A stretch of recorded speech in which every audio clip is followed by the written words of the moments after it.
یہ ویڈیو دیکھنا guys, like اور سبسکرائب کرنا بھاگنا نہیں، پورا ویڈیو آپ بھی پلے کر رہے ہیں، دیکھو آپ چالو ہو گیا۔ پرشین امپائر کا کیپٹل مدائن، جو ایک زمانے میں دنیا کی سب سے طاقتور اور رچ سٹی تھی، اور اس سٹی کے سینٹر میں پرشین بادشاہوں کا مشہور وائٹ پیلس تھا، اور اسی محل کے اندر پورے پرشین امپائر کے خزانے پڑے ہوئے تھے۔ جنگ قادسیہ جیتنے کے بعد اب پرشین امپائر میں مسلمانوں کی فوج اپنے خلیفہ عمر بن خطاب کے آرڈرز کا انتظار کر رہی تھی کہ اب یہاں سے آگے انہیں کیا کرنا چاہیے۔ تو حضرت عمر رضی اللہ عنہ نے مدینہ سے 2 لیٹرز بھیجے، رومن امپائر کی فوج کو جروسلم کی طرف جانے کا حکم دیا، اور پرشین امپائر کی فوج کو آرڈرز دیے کہ اب تم لوگوں نے تب تک نہیں رکنا جب تک اس امپائر کے کیپٹل مدائن کو فتح نہ کر لو۔ تو مسلمانوں کی فوج سعد بن ابی وقاص کی لیڈرشپ میں فل سپیڈ پرشین امپائر کے کیپٹل کی طرف بڑھنے لگی، اور مسلمان 100% شور تھے کہ وہ اس سٹی کو ضرور فتح کریں گے، کیونکہ اس سٹی کے فتح کے بارے میں اس سب سے بہت سال پہلے رسول اللہ صلی اللہ علیہ وسلم نے پہلے ہی بتا دیا تھا۔ جب رسول اللہ صلی اللہ علیہ وسلم مکہ والوں کے بہت ظلم کے باوجود انہیں اسلام کی طرف بلا رہے تھے، لیکن اب آپ صلی اللہ علیہ وسلم کے چچا ابو طالب کی وفات کے بعد اب ان کے لیے مکہ میں رہنا بہت ہی ڈینجرس تھا، تو آپ صلی اللہ علیہ وسلم مجبوراً ابو بکر رضی اللہ عنہ کے ساتھ مکہ سے چھپ کر مدینہ کی طرف روانہ ہوئے، اور ان کے جاتے ہی مکہ کے لیڈر ابو سفیان نے یہ اعلان کیا کہ جو بھی انہیں زندہ یا مردہ ہمارے پاس لے کر آئے گا اسے ہم 100 اونٹوں کا انعام دیں گے۔ اب جب آپ صلی اللہ علیہ وسلم اور حضرت ابو بکر راستے میں تھے تو انہی 100 اونٹوں کی لالچ میں ایک آدمی سراقہ بن مالک ان کا پیچھا کرنے لگا، لیکن جیسے ہی سراقہ ان کے قریب پہنچا تو اس کا گھوڑا اچانک رک گیا،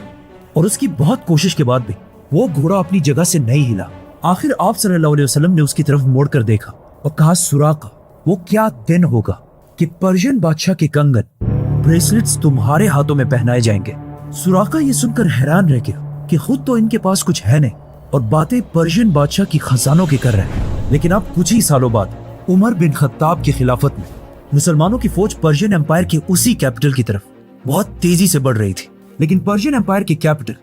مدائن کو فتح کرنا کوئی آسان کام نہیں تھا، کیونکہ قادسیہ کے میدان سے جتنی فوج بھاگ کر آئی تھی وہ اسی قلعے میں موجود تھی، اور اس پوری پرشین امپائر کا ینگ بادشاہ یزدگرد بھی اسی شہر میں اپنے وائٹ پیلس کے اندر بیٹھا ہوا تھا۔ اور سب سے بڑا مسئلہ یہ تھا کہ اس سٹی مدائن کے سامنے دی فیمس ٹائگرس ریور بہہ رہی تھی، اور پرشین فوج نے مسلمانوں کے پہنچنے سے پہلے اس دریا کے اوپر بنے ہوئے برج کو جلا دیا تھا، اور ساری کشتیوں کو اپنے ساتھ دریا کے اس پار لے گئے تھے۔ تو جب مسلمان یہاں پہنچے ان کے پاس اور کوئی چوائس نہیں تھی، تو وہ یہیں پر کافی عرصے تک بیٹھے رہے اور کسی طرح اس کیپٹل تک پہنچنے کی پلاننگ کرنے لگے۔ ناؤ پرشین بادشاہ یہ سب اس لیے کر رہا تھا تاکہ وہ اس سٹی کے سارے خزانوں کو جمع کر کے یہاں سے بھاگ جائے، اور مسلمانوں کے ہاتھ یہاں کچھ بھی نہ ہے۔ جانے سے پہلے یزدگرد نے مسلمانوں کے جنرل سعد بن ابی وقاص کی طرف یہ آفر بھیجی کہ اب تم لوگ اور بس کرو، اب تک جتنے علاقے تم لوگ فتح کر چکے ہو وہ سب تمہارے ہوئے، اور اب بس ہمیں اور آرام سے رہنے دو۔ سعد بن ابی وقاص نے یزدگرد کی یہ آفر مدینہ میں اپنے خلیفہ عمر بن خطاب کی طرف بھیجی، لیکن آف کورس عمر رضی اللہ عنہ نے یہ آفر ریجیکٹ کر دی، کیونکہ حضرت عمر کو پتا تھا کہ اب یہ لوگ صرف ہمارا ٹائم ویسٹ کر رہے ہیں، اور جیسے ہی ان کو موقع ملے گا یہ دوبارہ مسلمانوں پر حملہ کر کے یہ سارے علاقے چھین لیں گے۔ اب اس سب کے دوران مسلمانوں کا کافی ٹائم ویسٹ ہو چکا تھا، اور یزدگرد نے اس ٹائم کو یوز کر کے مدائن کے آلموسٹ سارے خزانے جمع کر لیے تھے، اور صرف 3 دن بعد یزدگرد ان سارے خزانوں کو ساتھ لے کر اس سٹی سے بھاگنے والا تھا۔ لیکن اس کے بھاگنے سے پہلے مسلمانوں کے جنرل سعد بن ابی وقاص کو اس سب کا پتہ چل گیا، تو انہوں نے جلدی سے مسلمانوں کی ساری فوج کو اپنے سامنے جمع ہونے کا حکم دیا، اور پھر ان سب کے سامنے کھڑے ہو کر کہا کہ اب ہم اور ٹائم ویسٹ نہیں کر سکتے، ہمیں مدائن پر اسی وقت حملہ کرنا ہوگا۔ تو اب تم سب میں سے کون ہے جو سب سے پہلے آگے بڑھ کر اس ٹائگرس ریور کو کراس کرے؟ لیکن کشتیوں کے بغیر صرف گھوڑوں پر یہ ریور کراس کرنا بہت ہی مشکل کام تھا، کیونکہ ٹائگرس ریور دنیا کے بڑے ریورز میں سے ایک تھی، اور اس کی ڈیپتھ بھی باقی نارمل ریورز سے بہت زیادہ تھی۔ لیکن اس سب کے بعد بھی مسلمانوں کی فوج پیچھے ہٹنے کے لیے تیار نہیں تھی، اور سعد بن ابی وقاص کی بات سنتے ہی